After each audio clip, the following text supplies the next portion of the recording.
This video was originally recorded September 2019 at the home of Robert and Nena Thurman.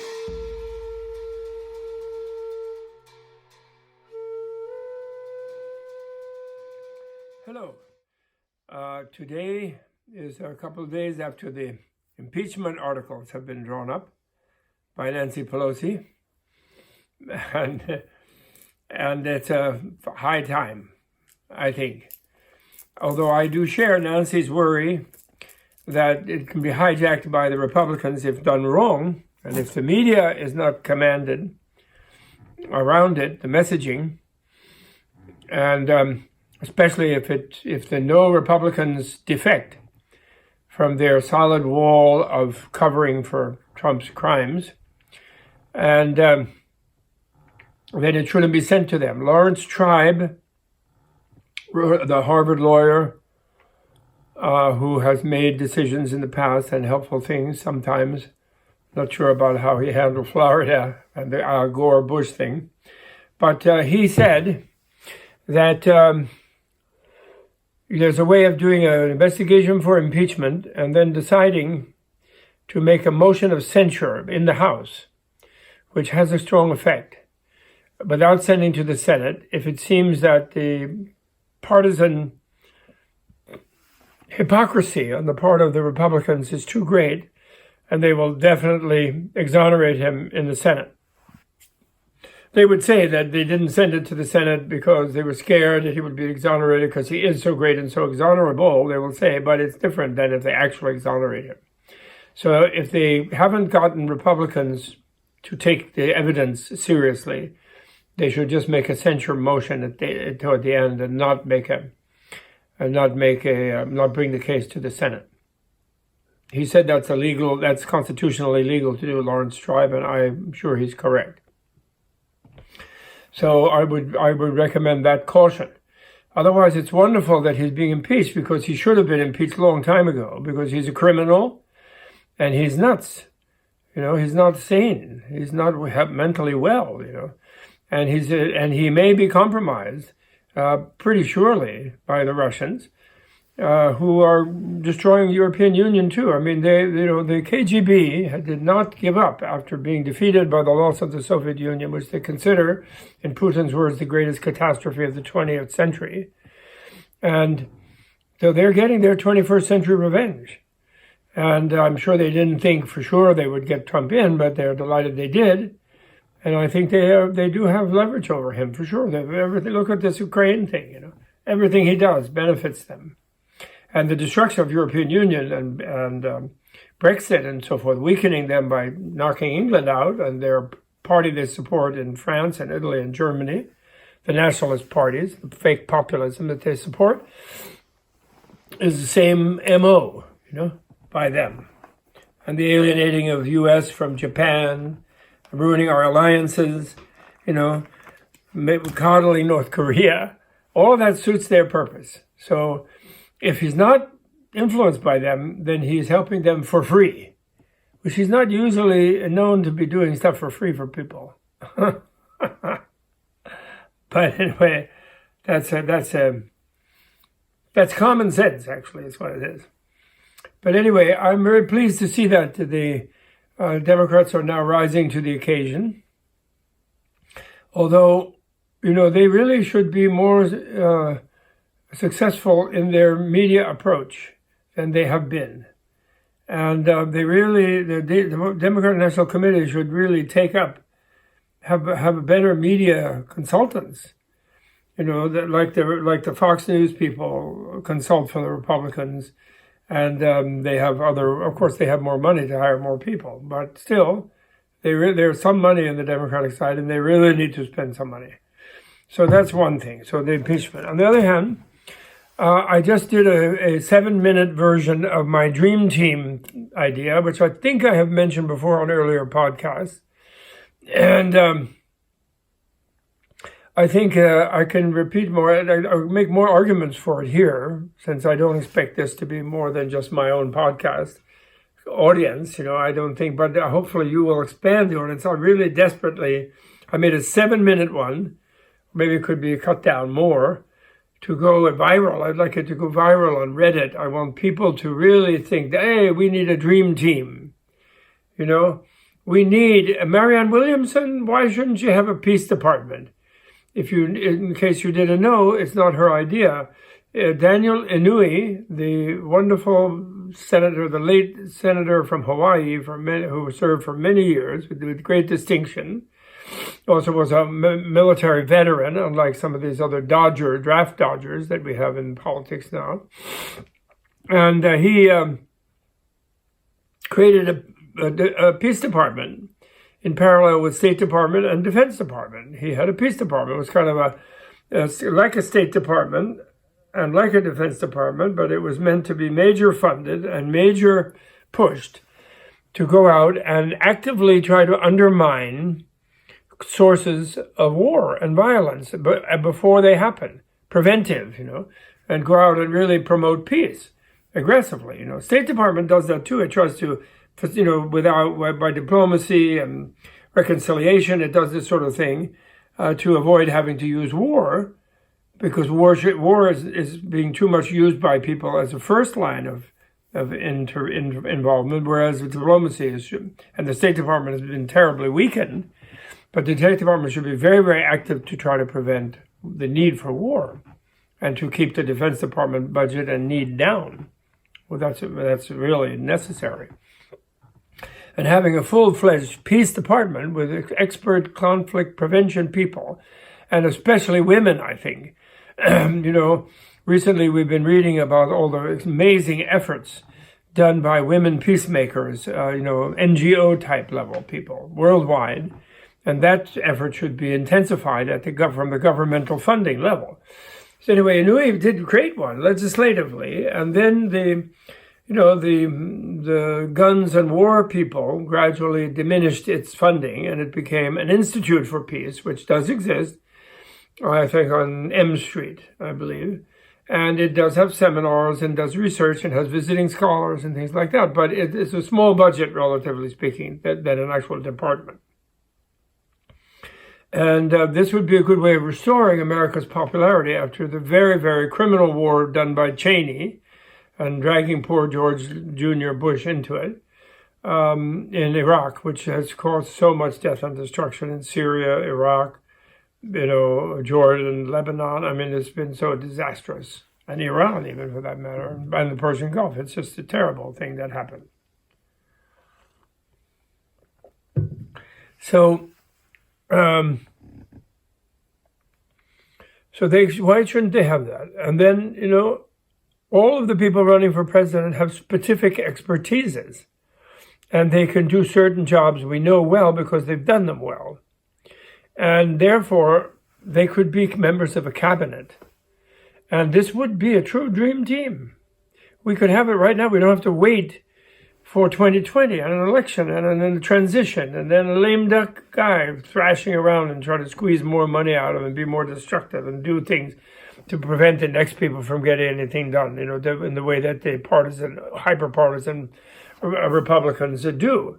And Trump would be completely a problem at that time because he would fear prosecution upon no longer being president, like one of these African presidents who never leave office when they're unelected. And I don't know if he could get away with that, but he would do anything he could to create emergencies and anything because he would fear being jailed for his obstruction of justice, which there's much evidence for, and for his self-enrichment, the emoluments clause in the Constitution, the president's not supposed to do that, and for all of his other destructive things that he's done, and for his basic insanity. Therapy he would fear, but that he needs, and I think he could be a happy person actually if he were healed, instead of encouraged to spread his narcissism, malignant narcissism all over the planet. And we also have had Greta Thunberg, and we've had millions of young people here in America, and there will be millions more, telling us, their parents and grandparents and great-grandparents who are still alive, some of them, I'm one, that we better get off our asses and do something. about this climate thing and not expect them to have to suffer as they will. If at the current rate, the scientists agree that at the current rate of increase of carbon pumping into the air, by 2035, Californians will be climate refugees. All their beautiful cities, Bay Area, will be so polluted by burning forests that people will not be able to live comfortably there. Then there will be water droughts and floods and things. This also will spread up to Oregon and Washington State, in spite of Jay Inslee doing great things in Washington State locally, but the larger global pumping is going to do that. And then we, as the Americans who can act more quickly as a democracy, if we did what the people want. People in Missouri do not want their roofs torn off by tornadoes. They do not want to see the Mississippi flood violently every year and have to rebuild again and again and finally be banished from their riverside places because it's no longer insurable, which will soon be the case. It probably already is in many places. This is an emergency we're in. And actually, the shocking thing from the year 2000, when the Bush Republicans stole the election from Gore fair and square by stealing Florida. But they stole it fair and square in what they think of as a tradition of American bully politics. A little cheating around amongst the voting. Well, so I'm not actually all moralistic about it, but it's a fact. And that was the victory of the oil industry, having Bush Jr. being a kind of oil man from an oil family. And more carbon has been dumped into the air from the year 2000 up to 2019 than all the other dumping of the whole Industrial Revolution.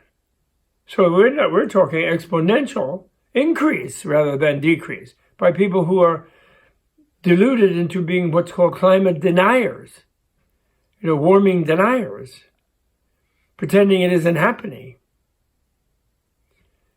That's criminal. This is what the young people call climate criminals, because they are killing people. It's murder. It's economic robbery. Making money by creating causal processes that are destroying other countries, entire countries, taking the lives of people by hurricanes and floods and typhoons. It's unconscionable.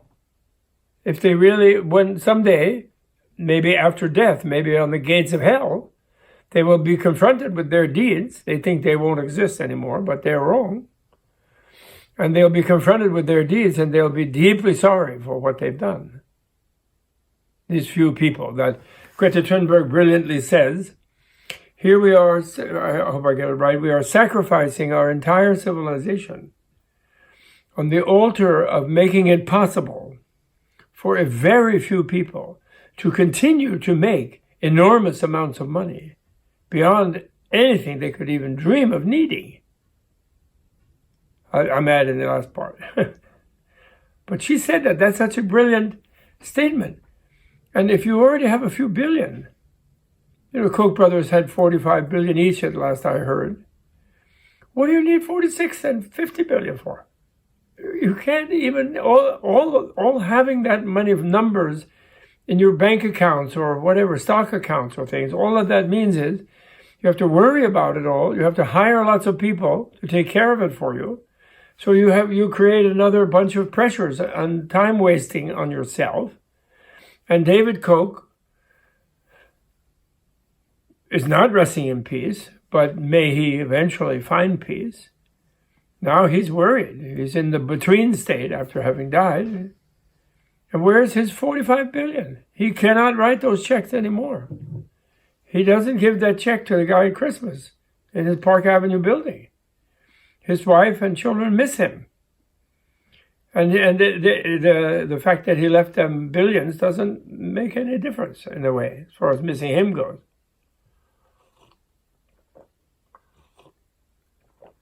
Everybody says he had a nice side. I like him. He gave a little money once to Tibet House. somewhat reluctantly, because I gave a speech that was too progressive. But anyway, he did. And so in a way, it's useless, these people who are making these enormous amounts of money. It doesn't really help them. There's some sort of intermediate ones who are crawling up the drilling rigs. They're making a salary. But there's not this is another false thing. One thing we really have to analyze. The pretense by the climate criminal oil industry flex that doing climate change in an emergency manner from this minute would cause loss of a lot of jobs. It would be an economic catastrophe. It would be so expensive. It couldn't matter. Oh, it would be ruin the economy, blah, blah. That's totally false. It will totally pump the economy. There's so many more jobs in dealing with the climate emergency as an emergency than there are in making the climate emergency worse. Those are much less jobs. It's like there are much more jobs in peace than there are in making war. Because it doesn't take as many people to destroy a city as it does to build a city. It's just common sense. What would be one of the big major, all coal miners would lose their job. A lot of the oil drillers would lose their jobs. Okay, you add up the numbers of those people. Maybe say it's 1 million people. Coal miners are only in they're less than 100,000, I think, in America anyway. How many jobs do you think it would take to have construction crews going, we're talking honorable working men and women with unions, but how many jobs do you think it would be for the construction worker insulation expert union to go to all the buildings in the United States and make them climate ready by re-insulating them, by getting out the old toxic insulations that are in them or lack of insulation. And while they're at it, they would have to clean up lead paints and horrible pipes and terrible things and dangerous wirings. But they would make huge amount, because you can't make a robot do that. That's not a factory production. You have to go to a house, you have to rip off the sheetrock, you have to put in new insulation, and you have to thicken the wall, and you have to do carpentry for that. And you absolutely cannot do that in a factory. And therefore, you can't have a robot do it. So it's a real human job. And with a good union, they'll get a good pay. And there'll be so much money left over. Now, here's one that I want to run by you all. And I could be wrong. I will confess if I get corrected by economists. But this is a really great one. I believe the figure is something like 20 billion. Let's just say 20 billion because it makes it easy to add up in your mind. Is the amount of subsidy that the oil industry gets in the United States alone. Worldwide, it's something like almost $1 trillion in cash, but that doesn't count other things. And then the International Monetary Fund calculates this at 1.5 trillion in the U.S. and over 5 trillion worldwide, because it also calculates in the damage that's caused by all the disruptive weather and so forth, and the sicknesses of workers and people, and the sicknesses from air pollution, which are deadly to especially climate justice issues, especially to the poorer people who are always downwind from the polluting plants and things, So it's up in the trillions, okay? But let's just say 20 billion, okay? So the climate criminals get a $20 billion gift from our taxpayers' money. We supposedly have all, government deficit and everything. They get every year $20 billion. Then they can spend. Then there's 538 congresspersons, and there's 50 people in the executive, let's say, who matter. So that's let's say 600 people. So they could give $1 million each as a bonus to those 600 people. And they are, in a way, indirectly giving them each a bonus for their campaign contributions and everything. They're giving them $1 million each, even though they maybe list 250,000, 400,000, something like that. 200 to the big players like McConnell. But they also give PACs and things, So they give them good money. And that's still less than $1 billion, 600 billion. And then, 600 million. And then they have to maintain a big lobbying operation in Washington, and they pay higher salaries to their lobbyists than they do than the Congress people get. And they have a lot of staff, and they have good equipment, and they have, a lot of great offices on M Street and K Street and L Street and whatever. And, they take ads out in television and newspapers and things about how great they are. Exxon wants you to be happy and all this. And say they spend another billion on that.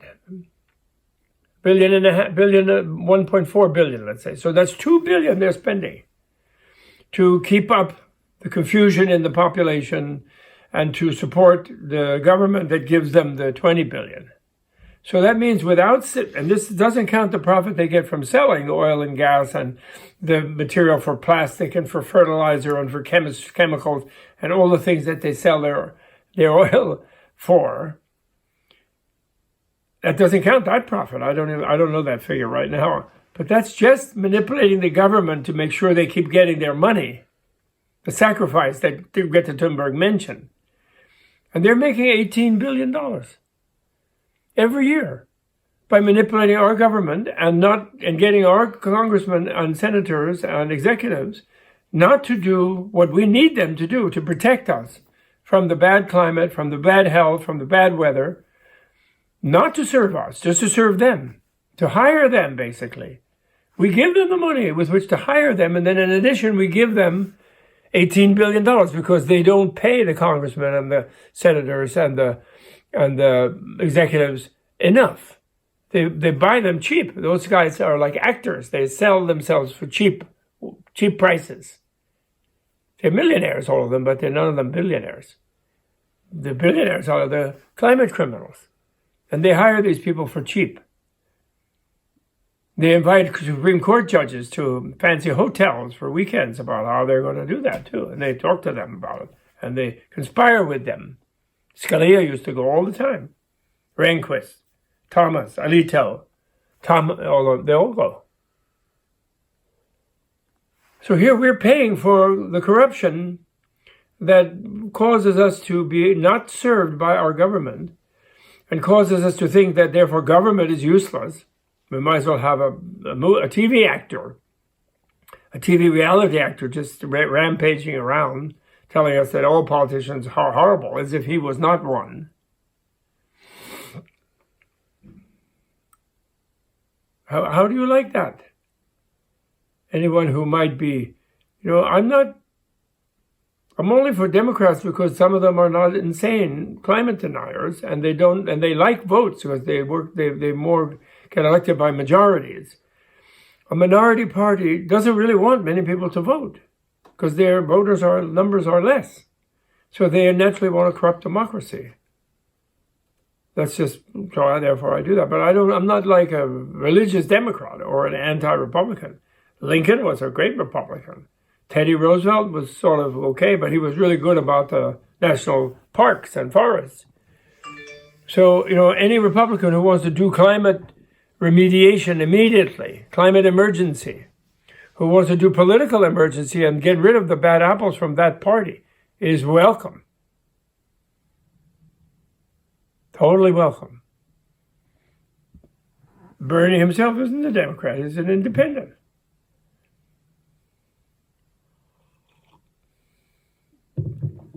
Elizabeth Warren used to be a Republican. That's okay.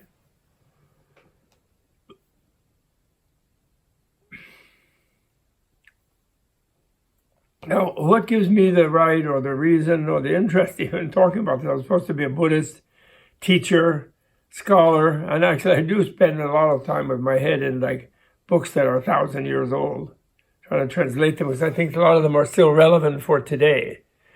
We modern people have done a lot of really great things, and we know a lot of things, and we have opportunity to do much greater things, actually. But we are the ones who are threatening all life on Earth in the two ways of militarism and consumerism, industrial militarism and consumerism, because we have not educated ourselves well enough, and we don't know how the human mind works.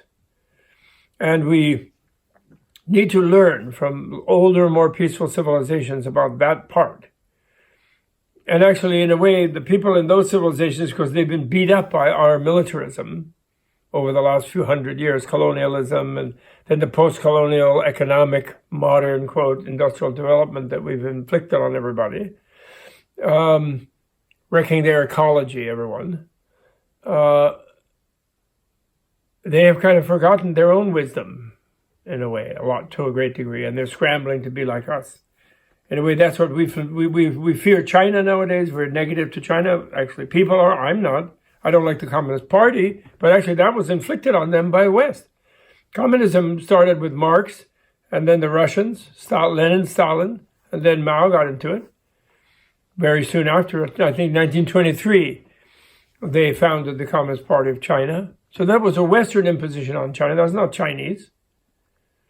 And then they're industrializing and they're militarizing and they're polluting, just like us. I mean, there's a lot more of them, so it's having an outsized impact.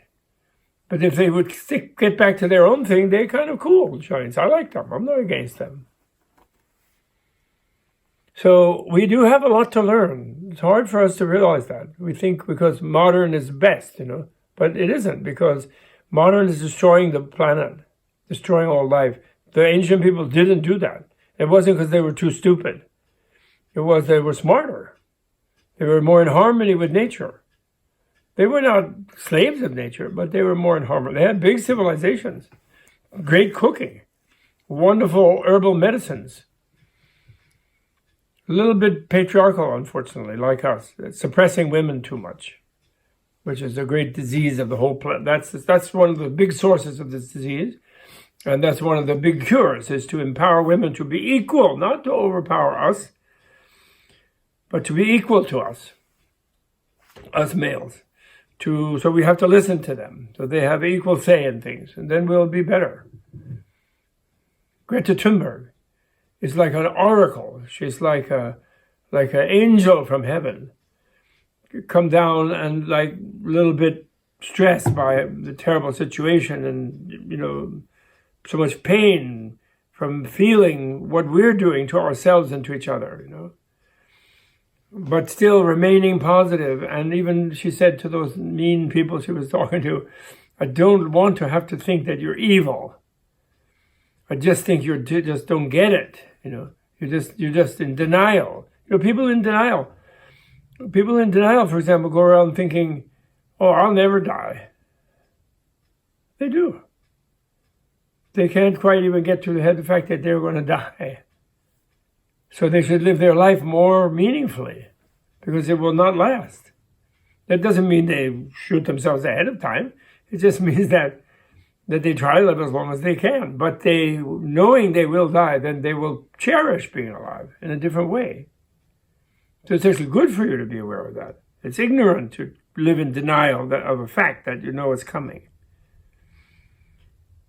All life on Earth will also die eventually. This Earth will not function any longer. The sun will blow up, but that's billions and billions of years from now, barring, a bigger sun blowing up in the neighborhood.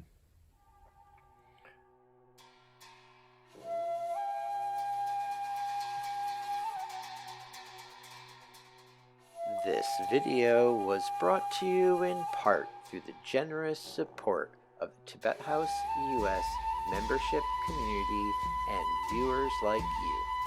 To learn more about the benefits of Tibet House membership, please visit tibethouse.us. Thanks for watching. Tashi Delek.